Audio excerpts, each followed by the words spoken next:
최근에 장기금리는 뭐 10년 국제수익률은 떨어지고 있는데요. 올 연말 가면은 뭐 단기금리, 특히 내년 가면은 또 한국은행이 기준금리를 인하할 수가 있다는 겁니다.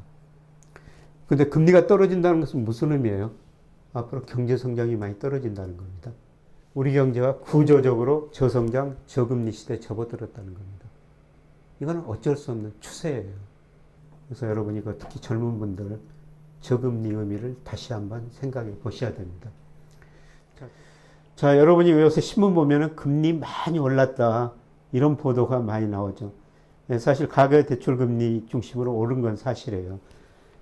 근데 이게 한국에서 발표하는 은행 대출금리 가중평균입니다. 이 가중평균이라는 건 뭐냐면 한국은행이 각 은행에서 금리 몇 퍼센트에 대출했느냐, 그 다음에 금액은 얼마냐, 이걸 받아가지고 각 금리별로 금액 가중해가지고 대출금리 평균을 구한 거거든요. 그 다음에 예금금리입니다. 최근에 오른 건 사실입니다. 근데 장기적으로 보면 어떻습니까? 떨어지는 과정에서 일시적인 상승이다. 이런 걸 알 수가 있는 것이죠. 그래서 이제 금리를 결정하는 요소 하나씩 살펴보면요. 앞으로 금리가 계속 오르기는 힘들다는 겁니다. 그래서 그 이유를 제가 하나씩 살펴볼게요. 여러분, 우리가 시중에서 관찰하는 금리는 명목금리예요. 흔히들 PC방정식이라고 하는데 명목금리는 실질금리 플러스 물가상승률이다. 이런 식으로 표현을 하거든요. 근데 실질금리는 사전적으로 추정할 수 없으니까 우리가 실질 GDP 성장률을 사용합니다. 그래서 실질 GDP가 금리 결정의 가장 중요한 요소라는 거죠. 그런데 문제는 우리 경제 성장률이 계속 낮아지고 있다는 겁니다. 그래서 우리 잠재 성장률인데요. 잠재 성장률이라는 것은 노동, 자본, 생산성을 고려했을 때 우리 경제가 성장할 수 있는 능력이에요. 과거에는 10% 성장했습니다. 근데 계속 낮아지고 있습니다. 제가 추정해 보니까요. 이제 작년부터 2% 이하로 떨어지고 있습니다. 한국금융연구에서 추정해 보니까요. 2030년에 우리 잠재 성장이 1.0, 2040년에 0.8%라는 겁니다.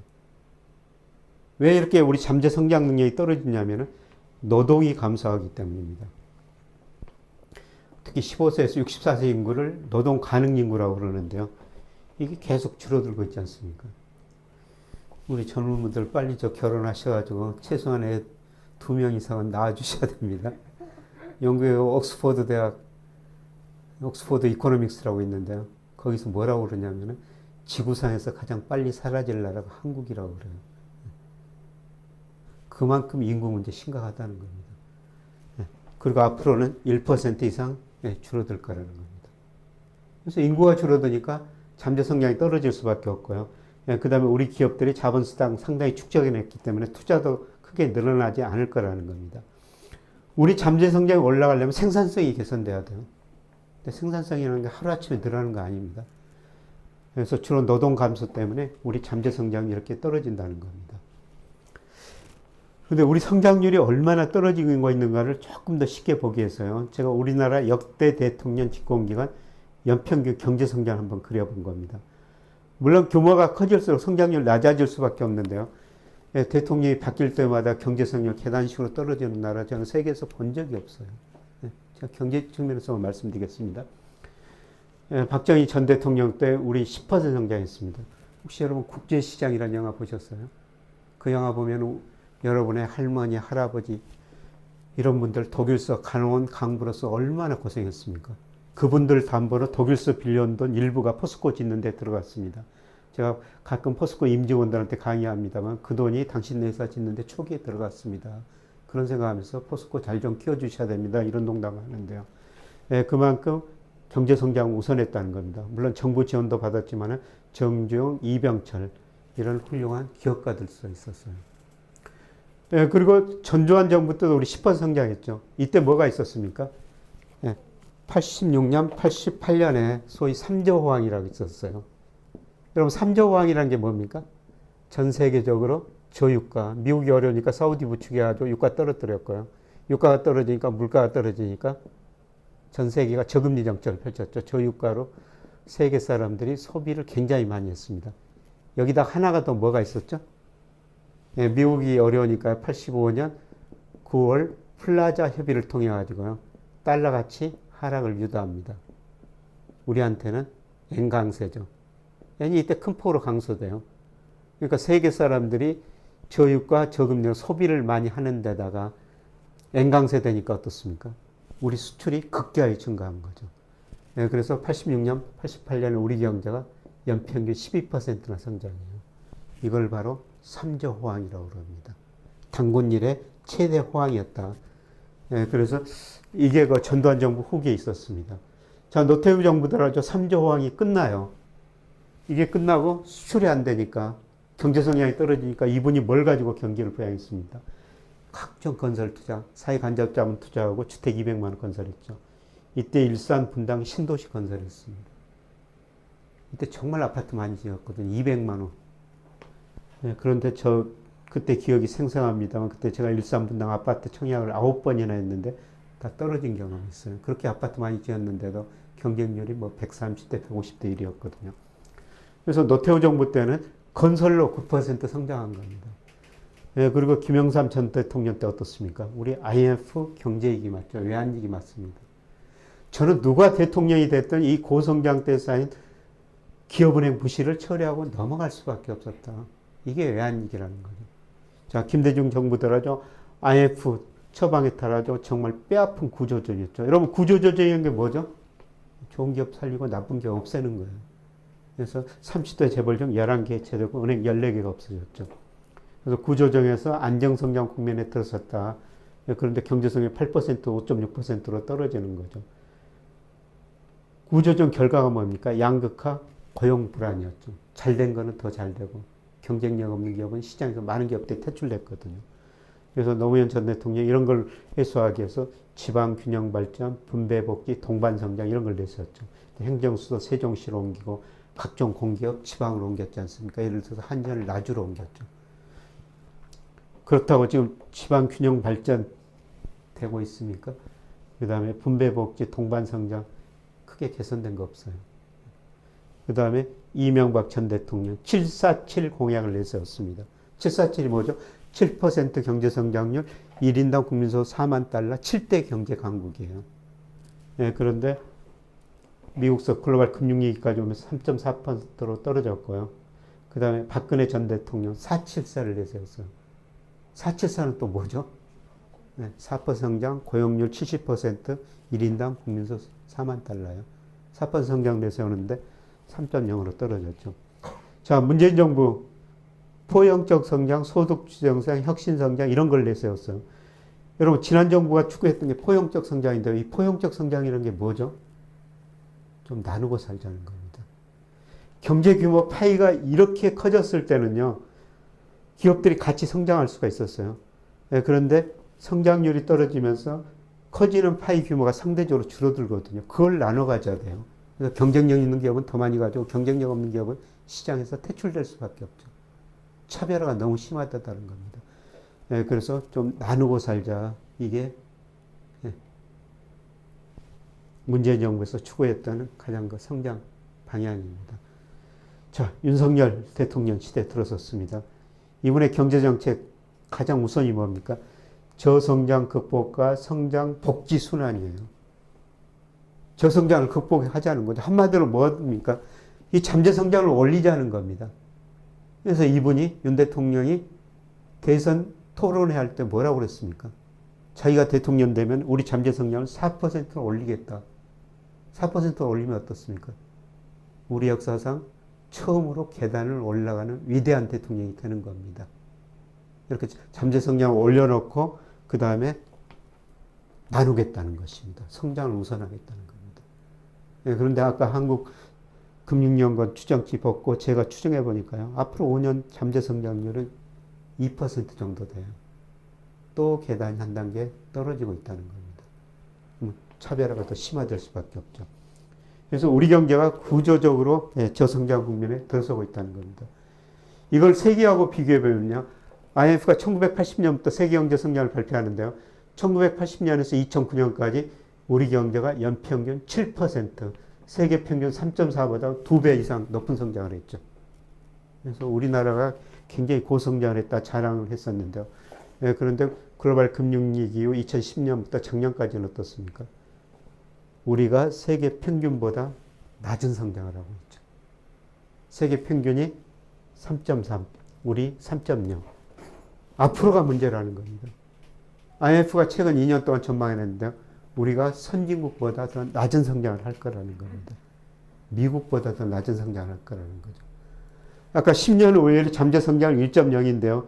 미의에서 추정하면 미국은 1.8입니다. 앞으로 우리 경제 성장이 미국보다 낮아질 거라는 거죠. 그러면 이 실질금리, 실질 GDP 성장률이 떨어지면 어떻습니까? 금리가 낮을 수밖에 없죠. 여러분 앞으로 두고 보면요. 우리 금리가 미국 금리보다 더 낮아질 거예요. 이게 구조적인 현상이 일시적인 현상이 아니라 될 거라는 겁니다. 그래서 금리를 결정하는 가장 중요한 경제 성장률이 떨어지고 있다. 그래서 금리가 낮아질 수밖에 없다. 그 다음에 우리가 돈이 남아도는 경제예요. 여러분 크게 그 저축, 투자라는 게 있는데요. 저축이라는 게 뭡니까? 돈의 공급이죠. 투자라는 거는 수요예요. 투자하려면 돈이 필요하죠. 근데 97년 외환위기 전에는요, 우리 기업들이 투자를 많이 해가지고 투자가 저축보다 많았습니다. 돈의 수요가 공급보다 많다는 거죠. 그래서 우리가 돈이 부족해가지고 고금리 경제였습니다. 근데 97년 외환위기 어땠습니까? 부호가 바뀌었어요. 저축이 투자보다 많아졌죠. 돈의 공급이 수요보다 많아졌다는 겁니다. 돈이 남아도는 경제라는 거죠. 그래서 일부 은행 지점장들이 저한테 이런 농담을 해요. 97년 외환위기 전에는 우리가 돈이 부족한 국가였으니까 기업 하시는 분들이 자기들한테 찾아가지고 돈 좀 빌려달라고 고개 숙였다는 거죠. 지금 어떻습니까? 이렇게 돈이 남아도는 시대예요. 그래서 오히려 은행 지점장들이 기업 찾아다니면서 우리 은행 돈 좀 빌려 써주세요. 고개 숙이고 다닌다는 거예요. 정말 차별화는 됐지만요. 우리 기업들이 가지고 있는 현금성 자산이 작년 말 현재 919조 원입니다. 제가 뭐 좀 됐지만은 서울대 그 CFO 과정 강의도 나간 적이 있었는데요. 주로 그 좋은 기업 CFO들 하는 이야기입니다만은 돈 빌리는 것도 중요하지만은 919조 원 그걸 어떤 식으로 운영할까 그게 더 중요하다는 겁니다. 우리나라가 전체적으로 돈이 남아도는 경제라는 겁니다. 돈이 남아도는데 금리가 어떻게 오르겠어요? 그 다음에 이제 세 번째 가장 중요한 변화가 일어나고 있어요. 여러분 경제 주체가 크게 가계라는 경제 주체가 있고요. 기업이 있고 정부가 있고 해외 부분 이걸 연결시키는 게 금융회사라고 볼 수가 있는데요. 가계는 자금 잉여 주체라고 그래요. 가계는 전체적으로 금융회사에 저축한 돈이 빌려 쓴 돈보다 많습니다. 기업은 뭡니까? 돈 빌려 투자 안 되죠. 부족 주체라고 그래요.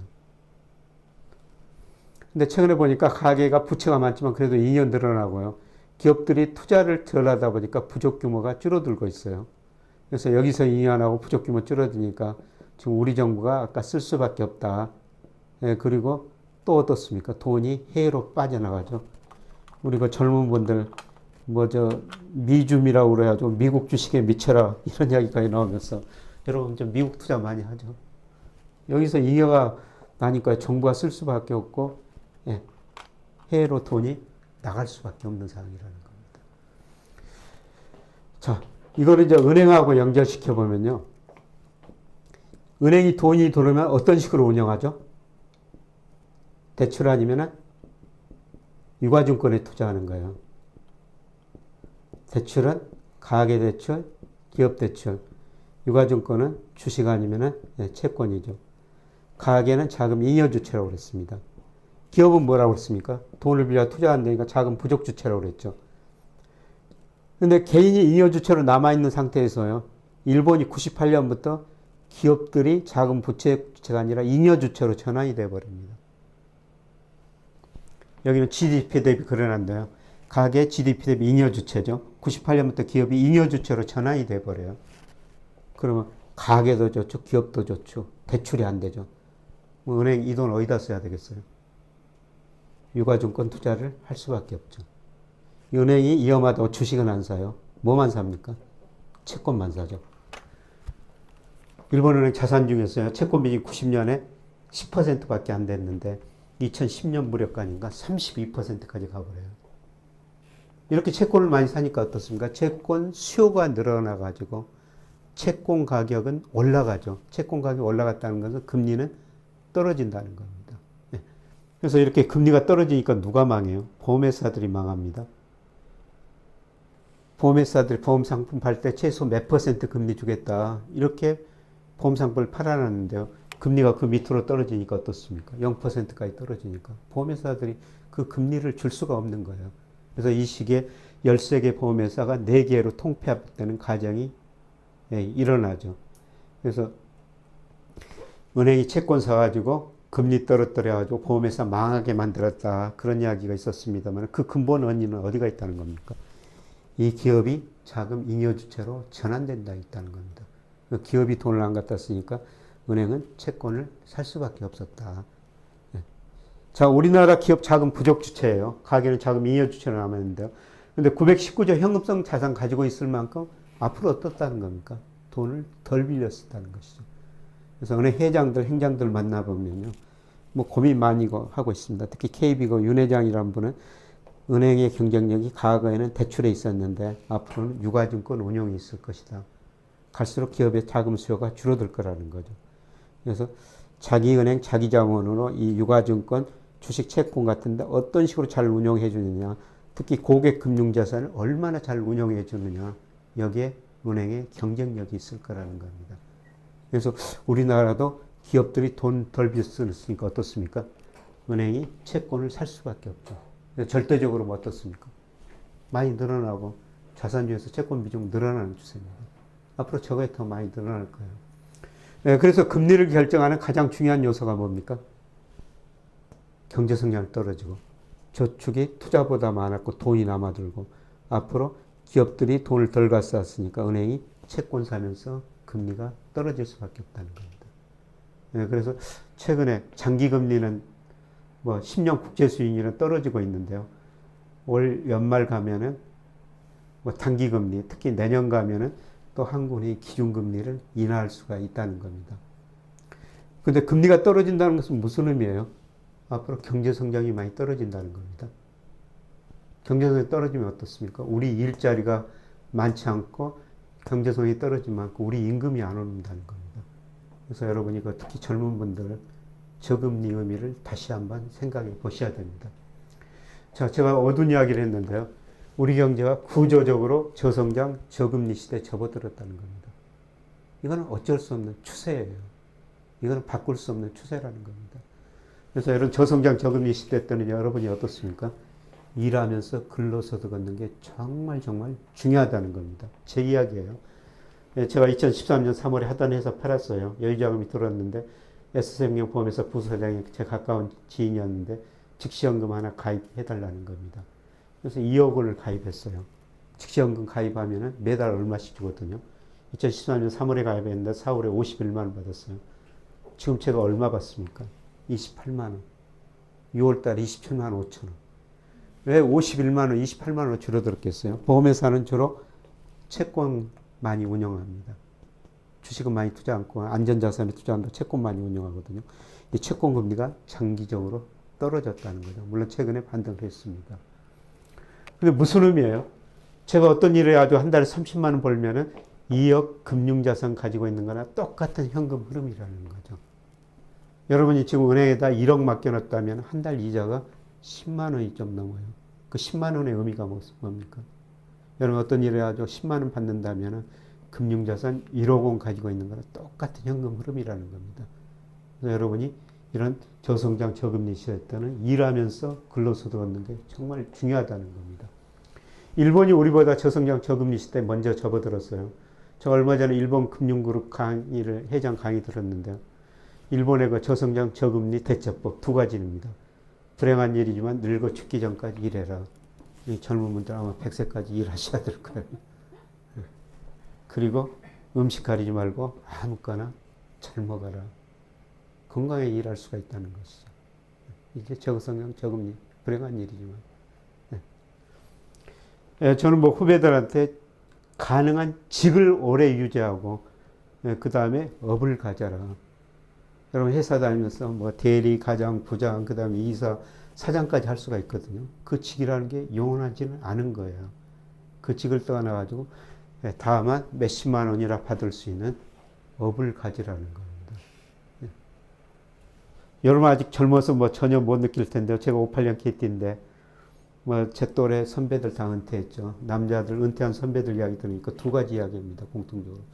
나갈 사무실이 있어야 된다. 적당한 용돈이 있어야 된다. 이게 저성장 저금리 시대 가능한 직을 오래 가지고 월급을 받는 게 중요하고요. 그 직을 떠나서 다만 몇십만 원이라 받을 수 있는 업을 가져야 된다는 겁니다. 저는 제 제자 이야기를 하고 있어요. 제가 강의할 때마다 이런 이야기를 합니다. 그래서 S은행에 다니는 뭐 친구인데요. 그 은행에서 환율 업무를 담당했어요. 그래서 제가 업을 가져야 된다 이런 이야기를 하니까 저희 대학원, 야간 대학원이거든요. 와가지고 공부를 해가지고 이론을 공부했죠. 그래서 회사에서 업무를 알고 그 다음에 학교에서 이론을 배우니까 이론하고 실무하고 합쳐가지고요. 경제의 99%는 환율이다. 이런 책을 썼어요. 제가 적극적으로 추천사를 써줬거든요. 책 꾸준히 잘 팔리고 있어요. 더욱 중요한 거는 이 친구가 그 책을 쓰고 나서 환율 전문가로 인정을 받아버린 거죠. 각 언론사에서 어떻습니까? 요새 환율 굉장히 불안하지 않습니까? 원고 좀 써달라. 또 여러 군데서 강의 좀 해달라. 그 친구, 그 제자는 환율로 업을 만들어 놓은 거죠. 그래서 여러분이 회사 다니면서 사장까지 하시고요. 그 다음에 다만 몇십만 원이나 벌 수 있는 하나 업을 만들어 놓은 겁니다. 자, 최근에 금리가 많이 올라가지고 뭐 고정금리 대출을 해라. 이거는 근데 제가 맞는 이야기는 아닐 것 같습니다. 앞서 말씀드렸습니다만 이런 요인 때문에 장기적으로 금리는 떨어질 수밖에 없다. 그러면 어떻습니까? 대출 받을 때 만기가 길수록 변동금리 대출을 받아야 되는 것입니다. 그 다음에 금리가 지금 은행에서 뭐 2%, 일부 은행은 3% 금리를 준다고 그러는데요. 이럴 때 빨리 저축해야 됩니다. 은행에다가. 앞으로 여러분이 살다 보면 3% 은행 금리 시대는 정말 보기 드물 거예요. 자, 이제 환율 전망입니다. 요새는 환율 전쟁 이야기까지 나오는데요. 이 환율 전쟁의 이제 본질이 뭔지 한번 이것 좀 생각해 보고 환율 전망을 한번 해보겠습니다. 자, 각국 정부가 가감한 재정정책, 통화정책 써가지고요. 아까 GDP는 소비 플러스 투자 플러스 정부 지출 수출 마이너스 수입이라고 그랬죠. 가감한 재정정책, 통화정책 써가지고요. C 플러스 IC 플러스 G 이걸 부양한 겁니다. 이게 내수라고 그래요. 그럼에도 불구하고 자기네 GDP가 충분히 올라가지 못하거든요. 그러면 이 GDP를 올리려면 나머지 뭐를 늘려야 되겠어요? 수출을 늘려야 되죠. 수출을 늘려면 어때야 되겠어요? 돈을 풀어가지고 자기네 돈 가치를 떨어뜨려야 됩니다. 자기네 통화 가치가 떨어지면 수출이 증가하게 되죠. 경제가 성장률이 높아지게 됩니다. 이게 그 환율 전쟁의 본질이라고 볼 수가 있는데요. 자, 2008년 미국의 글로벌 금융위기에 빠졌죠. 그래서 어떻습니까? 돈을 한 해 동안 2배 풀어요. 이렇게 돈을 2배 푸니까 이때 달러 가치가 떨어지고 엔화 가치가 급등했어요. 엔달러 환율이 123엔에서요. 2011년에 77엔까지 떨어져 버리거든요. 일본이라는 나라가 디플레 압력이 굉장히 심한 나라죠. 자기는 돈 가치가 그렇게 오르니까 아베노믹스라고 해가지고 물가 2% 될 때까지 아베노믹스 핵심이 이겁니다. 무한정 돈을 풀어보겠다. 그래서 미국이 환율 전쟁을 먼저 시작했고 일본으로 갔죠. 그 다음에 유럽 중앙은행은 그래도 좀 참았어요. 왜냐하면 독일 때문에. 여러분 1923년에 독일 물가가요. 1억 200만 % 올라요. 상상이나 하세요. 이거 하이퍼 인플레이션이라고 그러죠. 왜 이런 현상이 발생했냐면 1차 세계대전 준비하면서 독일이 돈을 엄청 찍어냈고요. 1차 세계대전 거치면서 공장이 많이 파괴돼 버렸죠. 돈은 많이 풀었는데 공장이 많이 파괴되니까 생산할 상품이 별로 줄어들었죠. 이 당시 다양한 일화가 있어요. 그래서 예를 들어 가지고 기업들은 월급이 아니라 1급을 줬어요.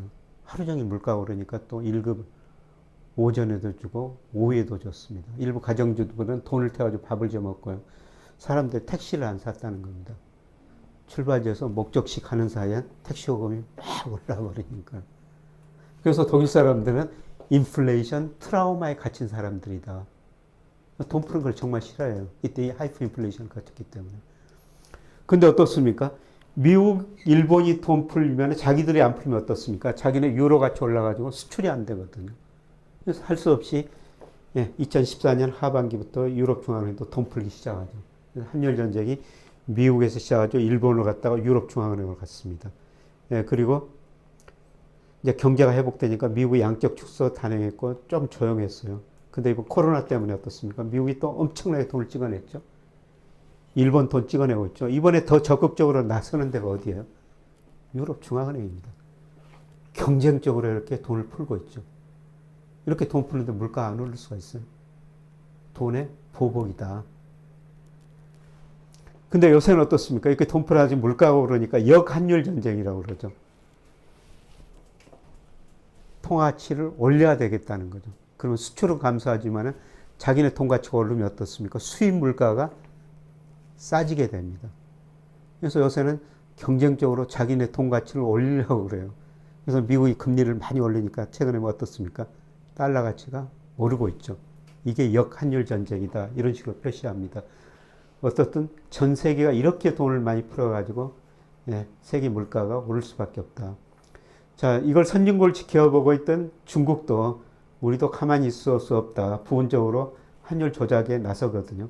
여러분 중국은 시장 평균 환율이라고 그럽니다. 시장에 결정된 환율이 아니라 매일매일 정부가 환율을 고시해요. 거기서 상하 몇 퍼센트 움직이거든요. 그런데 이제 여러분 이제 미국 패권 전쟁의 본질을 알아야 된다. 그동안 중국이 무역 제조 강국을 외쳤어요. 근데 이거 양적으로 달성했죠. 중국이 그 다음에 추구하는 게 뭐죠? 기술 강국이고 그 다음에 금융 강국이에요. 여러분 기술 강국, 금융 강국은 누구죠? 미국입니다. 미중 패권 전쟁의 본질이에요. 그래서 여러분이 미중 패권 전쟁을 본질을 알기 위해서는 그레엄 앨리슨 하버드 대학 교수가 쓴 예정된 전쟁이란 책이 있습니다. 부제가 미중이 투키디데스 함정에서 벗어날 수 있을 것인가 이런 이야기인데요. 이분이 지난 500년 역사를 분석해 보니까 한 강대국이 있었는데 신흥국이 커져가지고 강대국을 이어갈 정도로 되면은 강대국 신흥국을 쳐가지고 전쟁이 일어났다는 거죠. 16번 사례를 분석하고 있는데요. 12번 전쟁이 일어났다는 겁니다. 미국이 기술강국, 금융강인데 중국이 이걸 추구하고 있으니까 미국이 중국 싹을 잘라야 된다는 겁니다.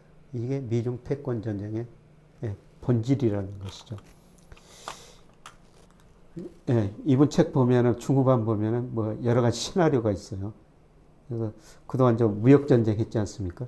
트럼프가 중국한테 관세를 많이 부과했죠. 중국도 맞대응했죠. 근데 요새는 미국 물가가 오르니까 지금 바이든 대통령이 뭘 고민하고 있습니까? 중국한테 관세를 트럼프가 많이 부과했는데 그거를 내려야 되겠다는 거죠. 관세 내리면 미국 소비자들이 더 싸게 물건을 중국 물건을 살 수가 있지 않습니까?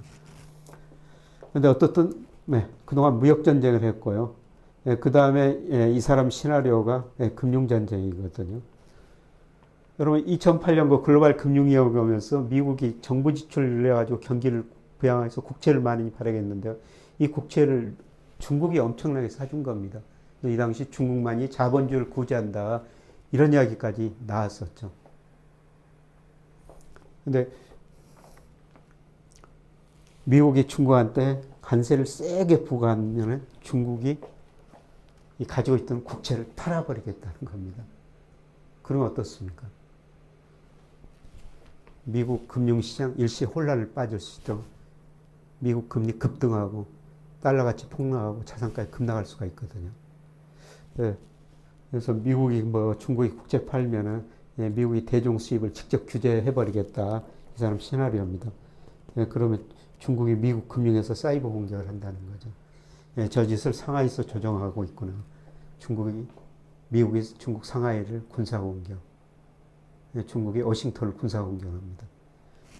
그래서 무역 전쟁이 금융 전쟁으로 갔다가 무력 전쟁으로 갈 수 있다. 이런 거 시나리오를 제시하고 있지만 이런 비극적인 사태를 피하기 위해서 미중이 어떤 식으로 대처를 해야 되는가 대안을 제시하고 있어요. 책 후반에는.